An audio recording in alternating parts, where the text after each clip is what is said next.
Hey, it's Sebastian from the Metal Gods Meltdown, and today I am joined by Peavy Wagner from Rage, singer bass player from the band Rage.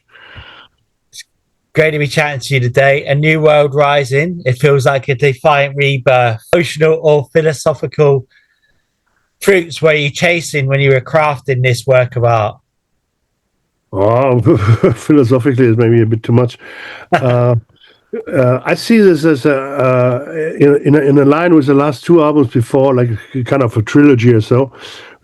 Started a couple of years ago with Resurrection Day, where I started to talk a little bit about human history, about the evolution of human society from 10,000 years ago to a point now, till a kind of Judgment Day. It was on Resurrection Day at the end. On the last album, Afterlifelines, which was from last year, I was painting a kind of dystopic end time scenario thing, and then I thought, okay, how can the story go on from there, which would be in the nearer future, how would it go then further?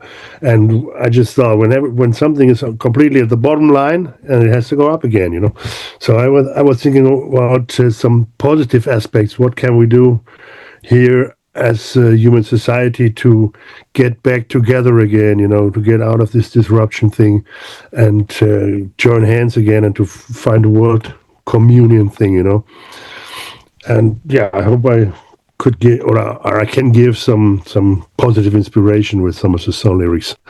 Well, there's so much going on in the world at the moment. It's unbelievable. So it must have been lots of ideas and lots of influences for you, yeah?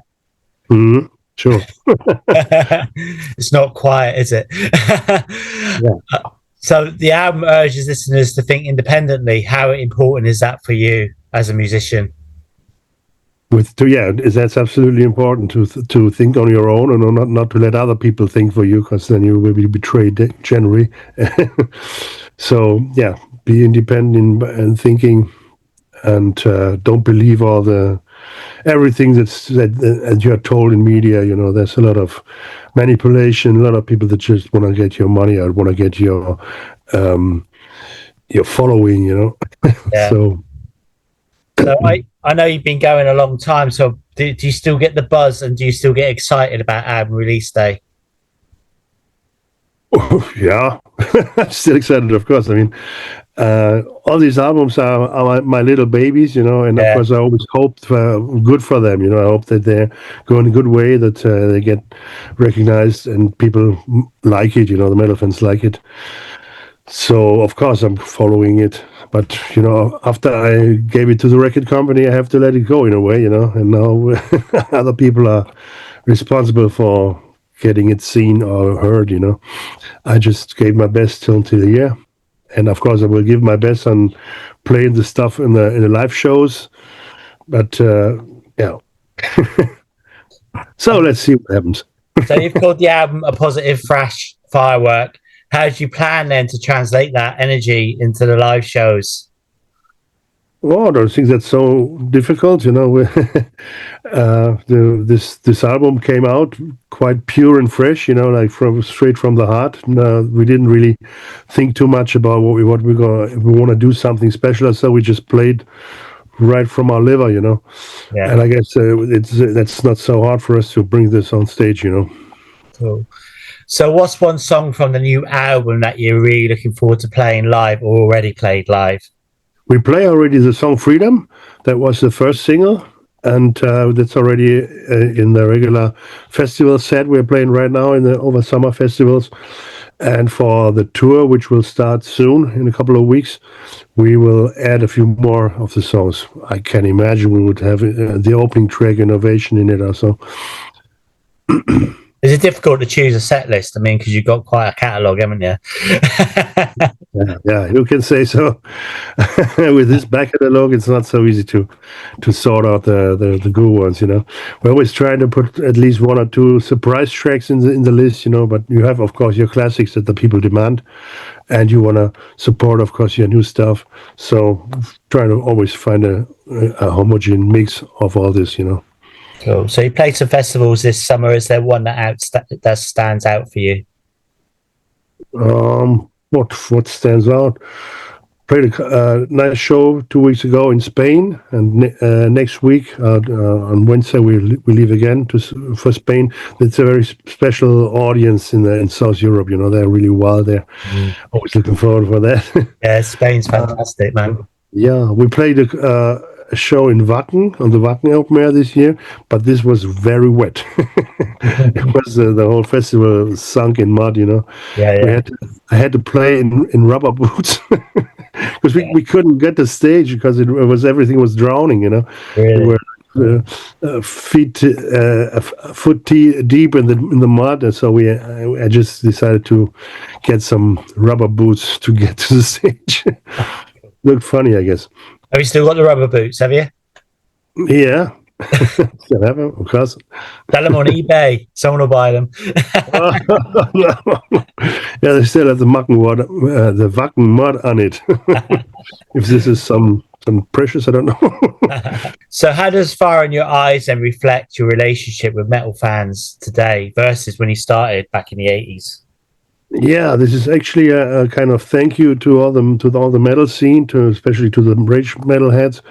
I'm aware that I wouldn't have this fantastic life. I really love my life, and I love the fact that I can do now my whole life what I love the most: play metal music, do this records tour all over the world since more than 40 years now, and I know that I owe this to the fans and especially to the metal scene, which is a global communion, and this is my tribe basically, and I'm really grateful, and I wanted to express this in this song.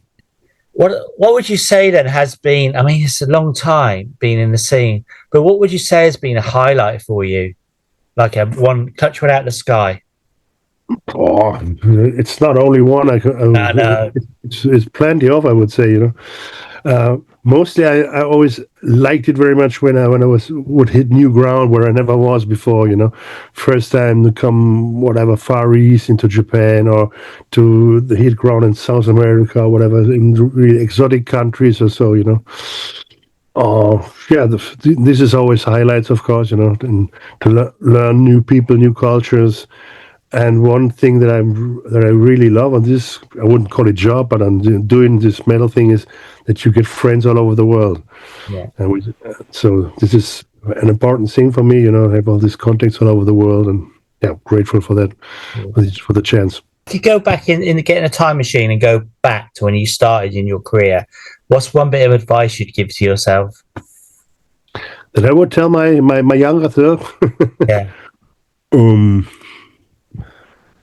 Be aware of betrayers.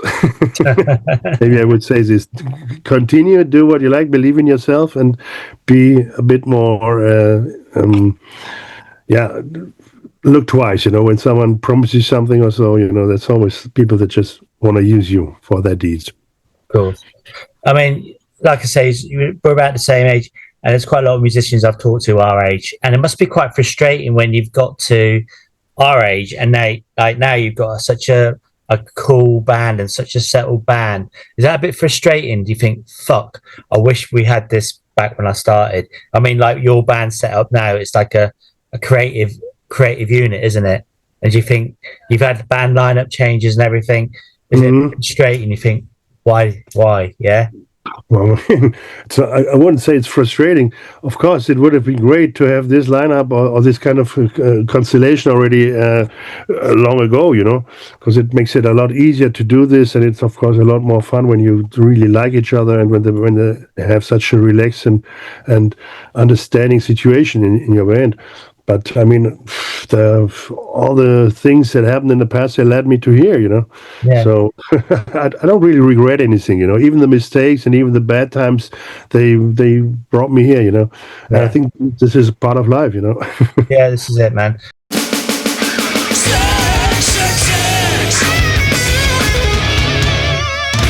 Definitely would be one from Rush.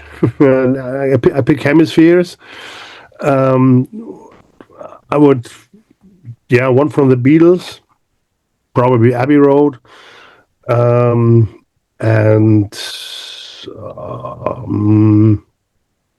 there's so many, just three. Fucking hell! I know. I saw Space or Motorhead. Cool. So, but it could be a lot more, you know. Of course. So if you could jam with any three musicians dead or alive, who would make the list? Three still living musicians that Dead or alive. Dead or alive. Okay, dead. Yeah, Ozzy and Lemmy. Who else is a real influence? As a singer, it was Geoff Tate. I'm glad to know him personally. Nice guy. Right. Yeah, one thing that you cannot miss anymore is your smartphone, I guess. Yeah. Because all your life is happening in that shitty thing, you know. I wish it would be different, but it is like this today. So this, I would love to take my little bike with me. I have a very small little bike that I use. That helps me be more mobile. You know, I have problems with my hips. You know, I'm not so mobile anymore with walking. So this always helps me. And what else? I don't know. Yeah, some fucking glasses I need. Glasses and the bike. I agree with. Definitely. Okay, so. What are the three countries that you'd love to tour that you've never toured? I mean, I know you've been around the world, but is there other places you've never been? Well, where we actually never toured is Africa. Yeah. It would be the last continent I haven't visited so far. So this would be cool to have at least a glimpse how it feels there. You know. Yeah. Countries. I'm looking forward.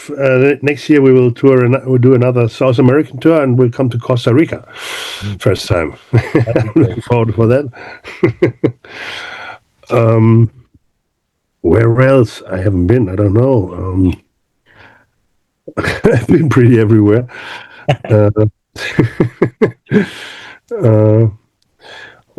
I think it would be a cool experience. I don't know if you can tour there. If it would in the Arctic, you know, in Greenland, can you tour there? I'm not sure if it's possible to play a show there. Not too many people, I guess, but I think so. Also a part of the world I haven't seen so far. This is eternal ice. Yeah, totally. All right, so now it's just 6 straight questions. Yeah. So on a 24-hour road trip, which musician would you have riding with you in your car for 24 hours? For 24 hours? Yeah. Schmear from Destruction. Oh yeah, cool. Yeah. Nice buddies, and he's a funny guy. Yeah. So, if your personality was a made-up song, what would the title be? One of my songs, you mean? No, like a made-up song about your personality, like totally made up. What would it be called? Mine's Caffeine Addict. Yeah. Solitary Man. Great answer. So we mentioned Ozzy. Is there a particular Ozzy Osbourne song you'd like Rage to do a cover of one day? I have covered already a couple of Ozzy songs, which one that I always love to do is War Pigs.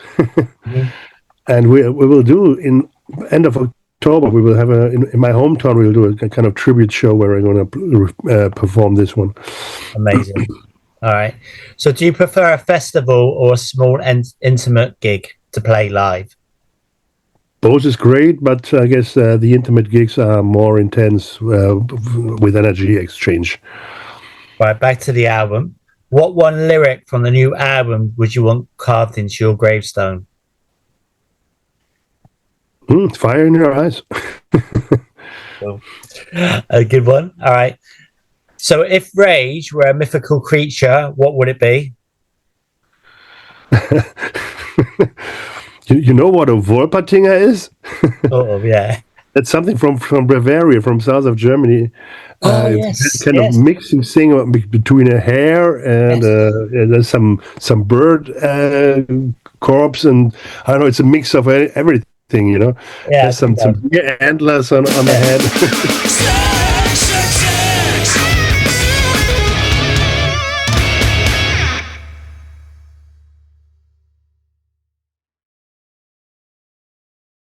The band, and you will find an album that perfectly reflects the band. You will find a lot of history from the band, or you also will find some progressive new elements, and it's a really fresh and aggressive wild album. So basically a good one. Some album that makes fun to listen to. That's what you need, isn't it? And can you tell us a little bit about the album artwork? Was that AI or was that done by an artist? It was done by artist by Karim König. That's our graphic designer for a couple of years already. Okay. Well, I want to thank you so much for your time today. Do you have any final words for your fans, our viewers, and listeners? Yes, if you are interested in the story of the band, I wrote a biography. It came out in German already last year, and by end of this year, we'll have an English version coming out. So you can get it as an ebook or so.